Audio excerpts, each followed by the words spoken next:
Good morning, good afternoon, or good evening, wherever you are joining us from. Welcome to a profound exploration that could fundamentally shift how you approach the leadership, success, and the personal well being. Today, we are diving into a concept that seems almost counterintuitive in our modern driven world, which is the zero desire executive, and why letting go to the ultimate power move, and our guide on this journey, this timeless wisdom of the Bhagavad Gita, specifically chapter 2 and verse 55. We live in a society that constantly tell us more is better, more growth, more market share, more influence, more wealth, more accolades. As leader, particularly at the C-suite level, we are conditioned to believe that an insatiable ambition, a relentless hunger for the next big win, is the very engine of progress. We strive, we strategize, we sacrifice, often at the cost of our own peace, our relationships, and sometimes even our ethical compass. But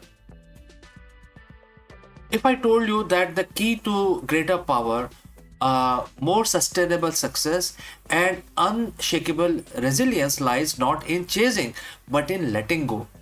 What if the true strength comes from within, independent of the external outcome?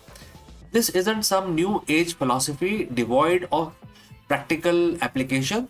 This is ancient, battle tested wisdom presented to a warrior on the brink of despair, now recontextualized for the modern executive navigating the corporate battlefield. Let's look at the core of our discussion today, which is Bhagavad Gita, chapter 2, verse 55, which says, within quotes, when one is in a divine consciousness, one gives up all desires arising from the mind and finds satisfaction in the self alone. This powerful verse, spoken by Bhagwan Krishna to Arjun on the battlefield of Kurukshetra, defines a person of steady wisdom. What is their defining characteristics? They have given up desire arising from the mind and found satisfaction within the self alone. Now, before you think this sounds like a call to quit your job, abandon your goals, and meditate in a cave, let's clarify. This isn't about becoming passive or abandoning ambition. It's about a fundamental shift in your relationship with the ambition and desire. For the zero desire executive, zero desire doesn't mean zero goal or zero drive. It means zero attachment to the outcome of the goals.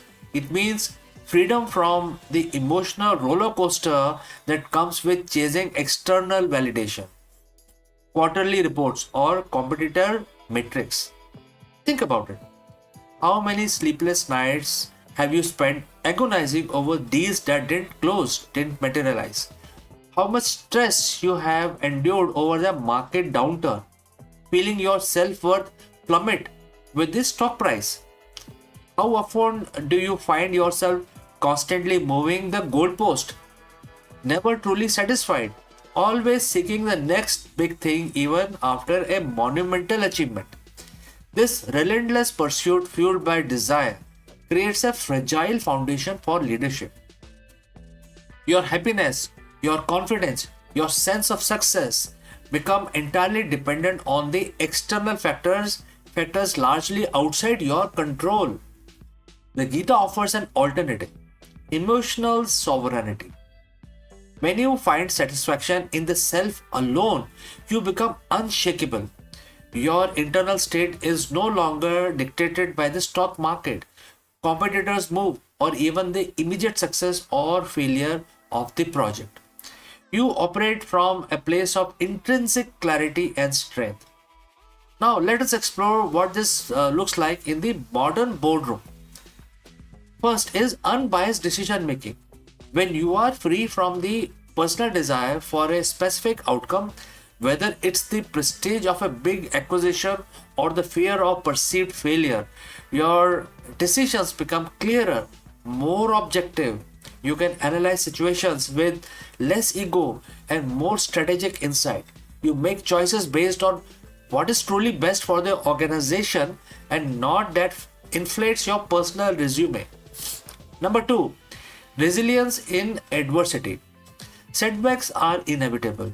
Market crashes, product failure, PR disasters. These are part of the leadership journey.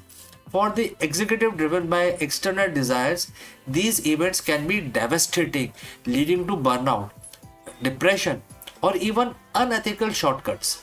The zero desire executive, however, can face these challenges without equanimity.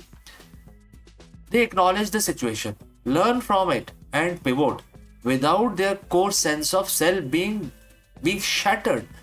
Their satisfaction doesn't come from success but from their effort and integrity.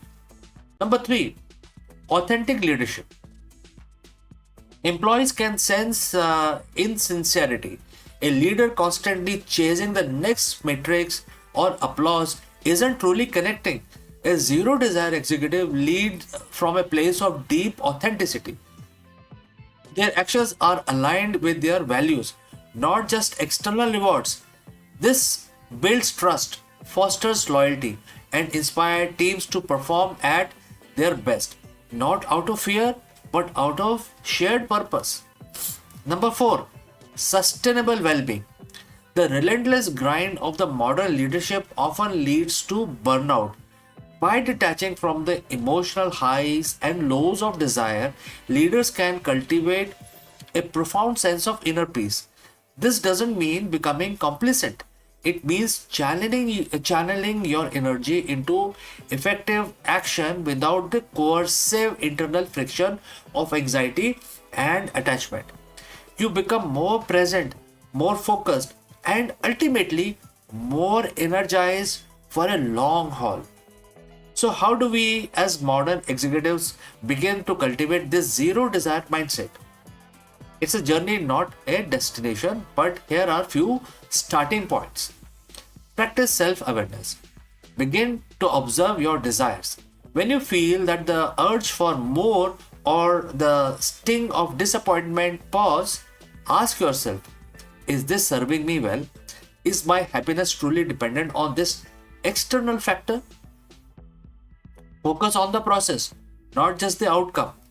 Channel your energy into executing and your responsibility with excellence.